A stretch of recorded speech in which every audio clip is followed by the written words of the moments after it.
Today you become a corrupt 33-year-old pre-revolutionary French noble. I thought King Louis XVI would protect us to the very end.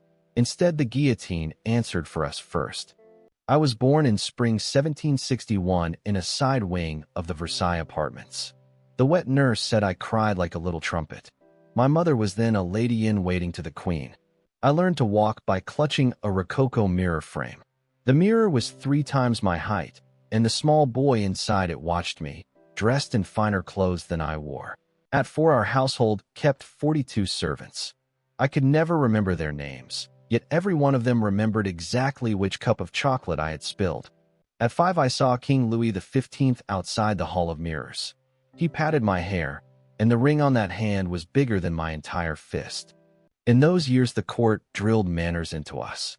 The tutor tapped my knuckles with a small gilded rod, and I practiced bowing until my knee was bruised blue. At 7, my mother took me to the Queen's private salon.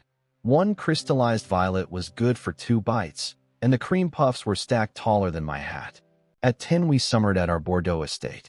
The vineyards rolled to the river. The tenant peasants knelt hat in hand at the road, and I assumed this was the natural order of things. At 11, I learned to ride. My first fall broke a front tooth, and my father laughed and said a noble's face is not for the horse, it is for the court. In those years, the family debts grew. My father lost 2 farms and 1 Paris card game, and my mother did not even raise an eyebrow. At 13, Louis XV died. The bells of the city tolled all day. My father whispered that the new king was very young, and the new queen was younger still. At 14, my tutor read me Voltaire. He said, "Do not let the priests see this book." I did not yet understand why truth had to be hidden. At 15, there was a Bordeaux drought. The peasants could not pay rent, but the steward collected as always and beat any tenant short a sack. I watched from the window. At 16, I went to Paris for Louis XVI coronation. The new king walked slowly past, and Queen Marie Antoinette smiled at the crowd as if she were a painting. That evening at the ball, I first saw the Petit Trianon circle. Their laughter was light, and every sentence they spoke cost more than perfume. At 18, I formally entered the court at Versailles. My father paid 30,000 livres for my king's chamberlain post, and his eyes shone like coins.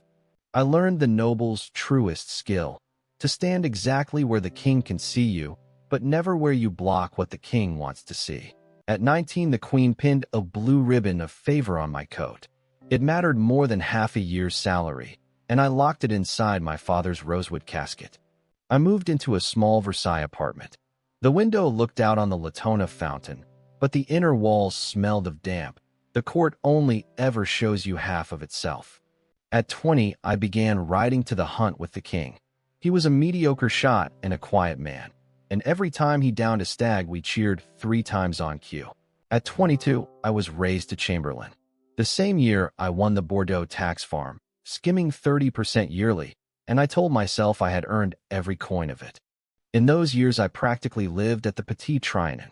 The queen dressed as a shepherdess and milked a clean lamb, and we applauded, and no one was permitted to laugh. I bought a hotel in Paris.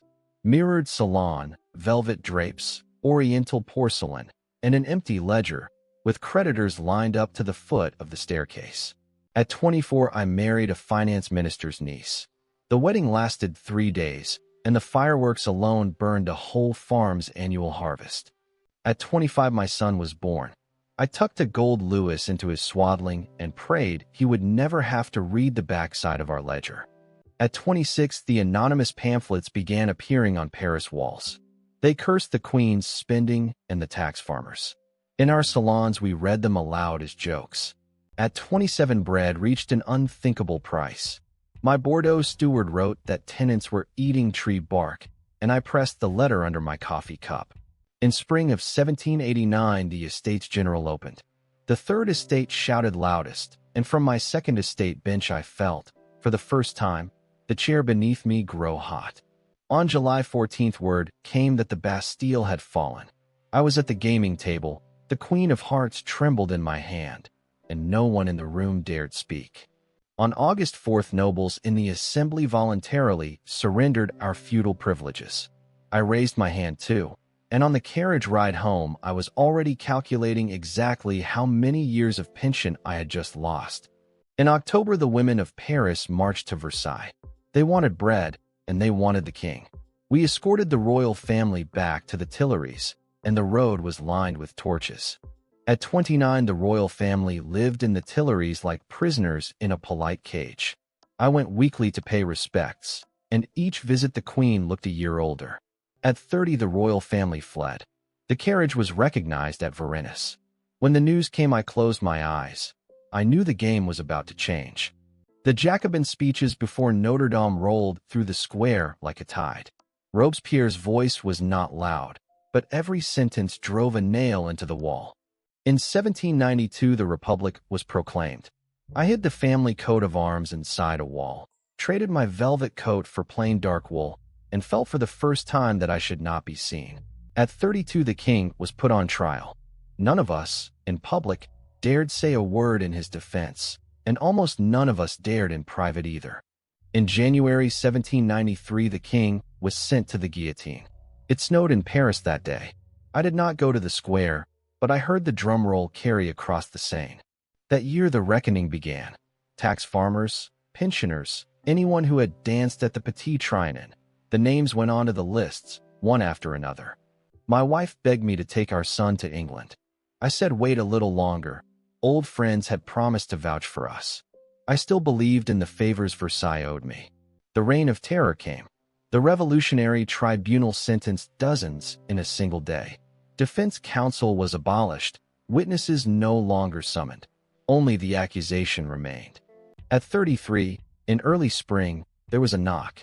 Two men in red Liberty caps read out my name. I pushed my son into a hidden cabinet and kissed his forehead once. They locked me in the conciergerie. The underground cell was wet enough to wring water from the walls. The neighbor in the next cell was a former courtier. Neither of us dared speak our names. My wife was permitted one visit. She was thin as a sheet of paper and told me an old servant had taken our son to the countryside. I nodded and held back my tears. On the day of trial, the courtroom was packed. The prosecutor read out my tax farms, my pensions, my balls. Every entry, more accurately than I had ever kept them myself. The verdict fell like a hammer. My class was being cleansed, and execution would be at the Place de la Révolution at dawn. Strangely, in that moment I felt calm, as if the ledger had finally closed. On the eve of execution, I wrote in my cell to my wife and son. I said, "Forgive me. What I leave you is not estates but a stained name. Please teach the boy to treat every tenant kindly."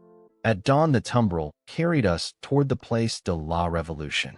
The people on the street no longer shouted slogans. They simply watched, and that gaze was colder than any curse. The guillotine in the square stood perfectly upright. The drum roll began. I looked up and saw a low ceiling of gray cloud. The Paris sky had never felt so close. In that instant, I finally understood. Privilege was never an amulet. It was a fuse. When we lit it, we had assumed it would only illuminate our own ballrooms. If you, too, ever believed the things you wore could protect you to the very end, you are welcome to leave a comment. Next round, vote in the comments. A Napoleonic veteran, or B, a Victorian London pickpocket. This is fictional dramatization for entertainment only.